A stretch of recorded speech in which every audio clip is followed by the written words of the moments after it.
Hey students, we are so excited for our final summer in groups. We're sad that summer in groups are ending, but we are excited that midweek will be starting back really just right around the corner in a few short weeks. And so we are excited that we get to dive in together one more time to look at God's Word for what He has for us as we prepare for the start of a brand new school year, for a brand new set of midweeks coming up on Wednesday nights. And so we are excited to get to hang out with you. And so as we think about what do we want to talk about this one more time before life changes in a big way for us and we start back to school. Some of you are going to be heading to high school come August. Some of you are going to be finally 8th graders. For the rest, you're going to luckily be out of 6th grade year. And so what do we have? What does the Lord have for us as we head into this brand new school year? And a verse that I've recently kind of rediscovered that I just love so much, that I think has so much to say for us as we head into a new school year, is from the Apostle Paul. And it's Colossians 1:11. And this is basically what's happening up to this point. Is there is this church that meets in this city called Colossae. And Paul has never actually gotten to go there. He's never met these people. He's kind of heard about them. He knows their reputation, but he's never got to meet them in the past. And so he's writing a letter to them to try to help them work through some stuff. But it can be a little awkward because he's never actually met them. And so this is his letter to them and kind of what he has to say.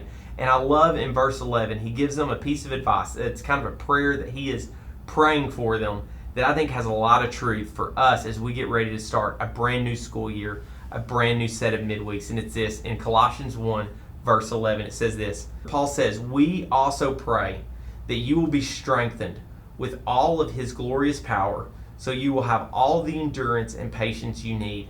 May you be filled with joy." And these are just some quick takeaways that I found in this verse. The first thing I love is that Paul says, we're praying for you.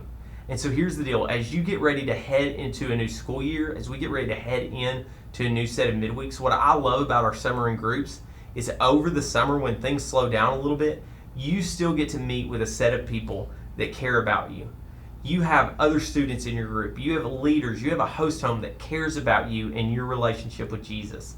And so I love that Paul had never actually met these people. Like if they had walked into a room, Paul wouldn't recognize any of them. But he says, hey, I'm praying these things for you. I want to see God do these amazing things in your life. And so as we get ready for a new school year, for a new set of midweeks, let's be praying for each other that you and your classmates will head in strong to this school year, because there's so much benefit that comes when we are joined together with a common cause of praying for each other. And so I love that Paul gives us that example of praying for people that he's never even met before. And so I love that he has that example of what the power of prayer for other people. But then he also says, and he kind of talks about what he's praying for them. He says, I pray that you have strength. I pray that you realize the power of Jesus in your life. He says his strength. And the his in that sentence, he's talking about Jesus. And he says, hey, I pray you guys would realize the strength and have the strength that Jesus gives you. And for you and for me, if this school year is going to be successful, if this set of midweeks, if you're going to get the most out of them coming up, then you're going to need to lean into God's strength. And you're going to need to let him fuel and motivate your faith as we head into this school year. But I also love how he starts wrapping up that sentence. As he starts wrapping up verse 11, he goes on and he says, hey, I pray that you have the endurance. I don't know about you guys, but a whole school year, man, that seems like a long time. For some of you, you're like, man, it feels like I just got on summer break and now we're back again. And it's like, how in the world am I going to do this? How am I going to go through a whole nother year of school? I'm not ready for it. I love that Paul prays for these people in Colossae. He says, I pray that you not only have the strength to follow Jesus powerfully, but that you also have the endurance to follow Jesus faithfully.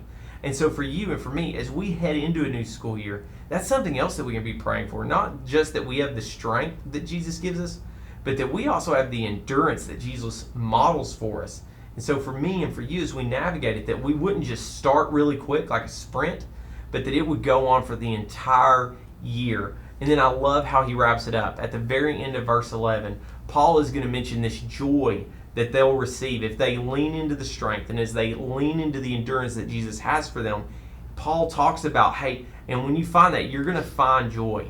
And so this is another big prayer that I would pray, or I'm praying for you guys, that I hope you're praying for yourself and for your group mates, is that this year would be a time where Jesus blesses you and that he grows your faith, and that you would look back at the end of this year, when we get 12 months from today, that you would look back and be like, man, this past year, this next summer of 22, like, gosh, I have a lot of joy because of what the Lord did over that summer. I have a lot of joy because of what Jesus showed me all through that 7th grade year of school, that 8th grade year of school, or that 9th grade year of school, that we would look back and say, man, Jesus grew my faith a lot in that.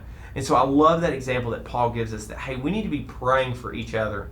And luckily, we're already in groups with people that want to be praying for us, a host home, leaders, classmates, but also that we would lean into the strength that God has for us, that we would have the endurance to follow him over what's a long school year.